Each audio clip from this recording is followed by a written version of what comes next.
ಅಯೋಧ್ಯೆಯಲ್ಲಿ ರಾಮ ಮಂದಿರ ಉದ್ಘಾಟನೆಗೆ ಸಿದ್ಧತೆಗಳು ಸಾಗ್ತಾ ಇದೆ. ಅಯೋಧ್ಯೆಗೆ ವಿಶ್ವದ ಅತಿ ಉದ್ದನೆಯ ಅಗರಬತ್ತಿ ಬಂದು ತಲುಪಿದೆ. ಕಳೆದ 3 ತಿಂಗಳಿಂದ ನಿರ್ಮಿಸಿರುವಂತಹ 108 ಅಡಿ ಅಗರಬತ್ತಿ ಗುಜರಾತ್ನ ವಡೋದರಾದಲ್ಲಿ ನಿರ್ಮಿಸಲಾಗಿದೆ.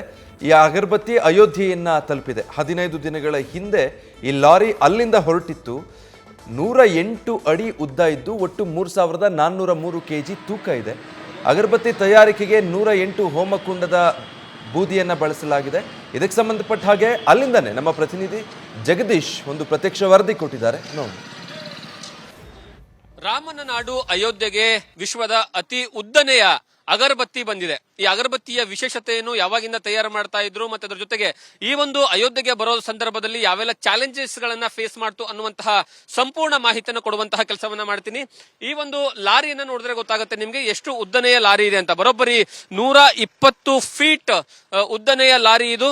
ಯಾಕಂದ್ರೆ ಇದಕ್ಕಾಗಿ 108 ಅಡಿ ಇರುವಂತಹ ಒಂದು ಅಗರಬತ್ತಿಯನ್ನು ತೆಗೆದುಕೊಂಡು ಹೋಗ್ಬೇಕು ಅಂದ್ರೆ ಅಷ್ಟೇ ಉದ್ದನಾದಂತಹ ಲಾರಿ ಬೇಕಾಗುತ್ತೆ. ಮೊದಲು ಈ ಒಂದು ಲಾರಿಯನ್ನ ಇದಕ್ಕಾಗಿ ಪ್ರಥಮ ವಿನ್ಯಾಸವನ್ನ ಮಾಡ್ತಾರೆ. ವಿನ್ಯಾಸವನ್ನ ಮಾಡಿ ಇದರಲ್ಲಿ ಅಗರಬತ್ತಿಯನ್ನ ಇಟ್ಟು ತೆಗೆದುಕೊಂಡು ಬರುವಂತಹ ಕೆಲಸವನ್ನ ಮಾಡ್ತಾರೆ.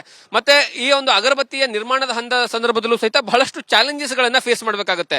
ಯಾಕಂದ್ರೆ ಇಷ್ಟು ಉದ್ದನೆಯ ಒಂದು ಅಗರಬತ್ತಿಯನ್ನ ನೀವು ರೆಡಿ ಮಾಡಬೇಕು ಅಂತಂದ್ರೆ ಅಲ್ಲಿ ಆರಂಭಿಕ ಹಂತಗಳಲ್ಲಿ ಯಾವುದೇ ಕಾರಣಕ್ಕೂ ಸಹಿತ ಸಣ್ಣ ಪುಟ್ಟ ತೊಂದರೆಗಳಾಗಬಾರದು ಅಂತಂದ್ರೆ ಈ ಅಗರಬತ್ತಿ ಯಾವುದೇ ಕಾರಣಕ್ಕೂ ಮಧ್ಯಭಾಗದಲ್ಲಿ ಕಟ್ ಆಗೋದಾಗಿರ್ಬೋದು ಅಥವಾ ಏನಂತಂದ್ರೆ ಅದನ್ನ ಸರಿಯಾದ ರೀತಿಯಲ್ಲಿ ಒಣಗಿಸಲಿಲ್ಲ ಅಂತಂದ್ರೆ ಅದು ಮುಂದಿನ ದಿನಗಳಲ್ಲಿ ಅದನ್ನ ಮಿಡ್ಲಲ್ಲಿ ಕಟ್ ಆಗುವಂತಹ ಸಾಧ್ಯತೆ ಇರುತ್ತೆ. ಹಾಗಾಗಿ ಅದು ಯಾವುದೇ ಕಾರಣಕ್ಕೂ ಸಹಿತ ಆಗಬಾರ್ದು ಅನ್ನುವಂತಹ ಕಾರಣಕ್ಕಾಗಿ ಕಳೆದ 3 ತಿಂಗಳುಗಳಿಂದ ನಿರಂತರವಾಗಿ ಇದನ್ನ ರೆಡಿ ಮಾಡುವಂತಹ ಪ್ರೊಸೀಜರ್ ಅಲ್ಲಿ ಏನಂತಂದ್ರೆ ಕಾರ್ಮಿಕರು ಭಾಗಿಯಾಗ್ತಾರೆ. ಇದು ಗುಜರಾತ್ನ ವಡೋದರಾದಿಂದ ಬಂದಿರತಕ್ಕಂತಹ ಒಂದು ಅಗರಬತ್ತಿ ಆಗಿರುವಂತಹ ಕಾರಣಕ್ಕಾಗಿ ಅಲ್ಲಿಂದ ಇಲ್ಲಿಯವರೆಗೆ ಬರೋದಕ್ಕೆ ಬರೋಬ್ಬರಿ 15 ದಿವಸಗಳ ಕಾಲಾವಕಾಶವನ್ನು ತೆಗೆದುಕೊಳ್ಳುತ್ತೆ. ಒಂದು ಗುಜರಾತ್ನಿಂದ ನೇರವಾಗಿ ರಾಜಸ್ಥಾನಕ್ಕೆ ಬರುತ್ತೆ. ರಾಜಸ್ಥಾನದಿಂದ ಉತ್ತರ ಪ್ರದೇಶನ ಎಂಟ್ರಿ ಕೊಟ್ಟು ತದನಂತರ ಅಯೋಧ್ಯಕ್ಕೆ ಈಗಾಗಲೇ ಬಂದು ತಲುಪಿದೆ. ಈ ಒಂದು ಅಗರಬತ್ತಿಯನ್ನು ನಿರ್ಮಾಣ ಮಾಡೋದಕ್ಕೆ ಬರೋಬ್ಬರಿ 5 ಧಾತುಗಳನ್ನ ಯೂಸ್ ಮಾಡ್ಕೊಂಡಿದ್ದಾರೆ. ಅಂದ್ರೆ 5 ಪ್ರಮುಖ ವಸ್ತುಗಳನ್ನ ಯೂಸ್ ಮಾಡ್ಕೊಂಡಿದ್ದಾರೆ. ಅದರಲ್ಲಿ ಆಕಳ ಏನಂದ್ರೆ ಮೂತ್ರ ಆಗಿರ್ಬೋದು, ಗೋಮೂತ್ರ, ಅದರ ಜೊತೆಗೆ ಆಕಳಿಂದ ತಂದಿರುವಂತಹ ಸ್ಪೆಷಲ್ ಅಂದ್ರೆ ದೇಸಿ ತುಪ್ಪ ಅದನ್ನ ಬಳಕೆ ಮಾಡ್ಕೊಂಡಿದ್ದಾರೆ. ಮತ್ತೆ 108 ಅಗ್ನಿಕುಂಡದಲ್ಲಿ ಅಂದ್ರೆ ಹೋಮ ಹವನಗಳು ಮಾಡಿರ್ತಕ್ಕಂತಹ ಆ ಒಂದು ಬೂದಿಯನ್ನ ಬಳಕೆಯನ್ನ ಮಾಡಿಕೊಳ್ಳಲಾಗಿದೆ. ಮತ್ತೆ ಸುಗಂಧ ದ್ರವ್ಯಗಳನ್ನ ಬಳಕೆ ಮಾಡಿಕೊಳ್ಳಲಾಗಿದೆ.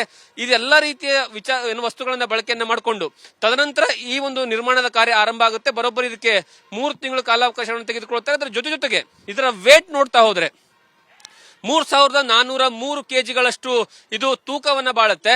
ಮತ್ತೆ ಏನು 22ನೇ ತಾರೀಕು ಸಂಜೆ ಅಥವಾ 22ನೇ ತಾರೀಕು ಬೆಳಿಗ್ಗೆ ಅದು ರಾಮ ಜನ್ಮಭೂಮಿಯ ಟ್ರಸ್ಟ್ ನವರು ನಿರ್ಧಾರ ಮಾಡ್ತಾರೆ ಯಾವಾಗ ಇದನ್ನ ಬೆಳಗಿಸಬೇಕು ಅಂತ.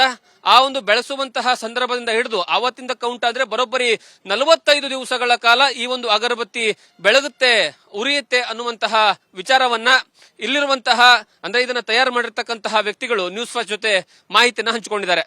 ಈ ರೀತಿಯಾಗಿ ಕೇವಲ ಅಗರಬತ್ತಿ ಮಾತ್ರ ಅಲ್ಲ, ಇದರ ಜೊತೆಗೆ ಅಯೋಧ್ಯೆಗೆ ಬಹಳಷ್ಟು ವಸ್ತುಗಳು ಭಕ್ತಾದಿಗಳು ಕಳಿಸ್ತಾ ಇದ್ದಾರೆ. ಒಂದು ಡೋಲ್ನ ಕಳಿಸಿದ್ದಾರೆ. ಅದರ ಜೊತೆಗೆ ದೊಡ್ಡ ಗಂಟೆಗಳನ್ನ ಕಳಿಸಿದ್ದಾರೆ. ಅದರ ಜೊತೆಗೆ ಬೇರೆ ಬೇರೆ ವಸ್ತುಗಳನ್ನ ಸಹಿತ ಕಳಿಸ್ತಿದ್ದಾರೆ. ತಮ್ಮದೇ ಆದಂತಹ ರೀತಿಯಲ್ಲಿ ರಾಮನ ಜನ್ಮಭೂಮಿಗೆ ಸೇವೆಯನ್ನ ಮಾಡುವಂತಹ ಕೆಲಸವನ್ನ ಮಾಡ್ತಾ ಇದ್ದಾರೆ. ಕ್ಯಾಮ್ರಾ ಪರ್ಸನ್ ಮುರಳಿ ಜೊತೆಗೆ Jagadish Kashempur, news first, Ayodhya. News first ನಿರ್ಭೀತಿಯಿಂದ ನಿಮ್ಮ ಪರವಾಗಿ.